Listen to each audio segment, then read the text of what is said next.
This is every parent's worst nightmare, a place meant for learning and safety turned into a scene of tragedy. Early on September 4th, a horrifying shooting took place at Apalachee High School in Georgia, leaving 4 people dead, including 2 students and 2 teachers. A 14-year-old student, Colt Gray, is in custody for this unthinkable act. In minutes, lives were shattered and a community was left reeling. Today, we're diving into the details of what happened, how it unfolded, and what investigators are learning about the shooter. On the morning of September 4th, during what should have been a typical algebra class, 14-year-old Colt Gray left his classroom, only to return minutes later armed with a firearm. According to eyewitnesses, he attempted to re-enter his class, but when students noticed the weapon, they quickly shut the door. Gray then turned to a neighboring room, where he opened fire, tragically killing 2 of his fellow students, Mason Schermerhorn and Christian Angulo, both just 14 years old. 2 teachers, Richard Aspinwall and Christina Irami, also lost their lives in the attack. Colt Gray, who was taken into custody shortly after the shooting, will likely be charged as an adult for these horrific murders.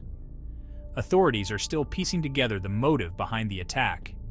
It has been revealed that Gray had been questioned last year for making online threats, but at the time, there was no probable cause to press charges. As of now, investigators are working tirelessly to uncover more about the events leading up to the shooting. Despite the tragedy, police were quick to clarify that there was no evidence of additional shooters and no immediate further threats to other schools. The community is understandably in shock. Candlelight vigils have been held, and students have expressed disbelief over losing their classmates and teachers. Governor Brian Kemp called it everyone's worst nightmare, as families and students are left to cope with the aftermath of this tragedy.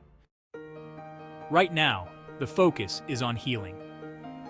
The faculty, students, and first responders who acted quickly are true heroes for preventing this tragedy from worsening. But this raises important questions about school safety and how we can prevent this from happening again.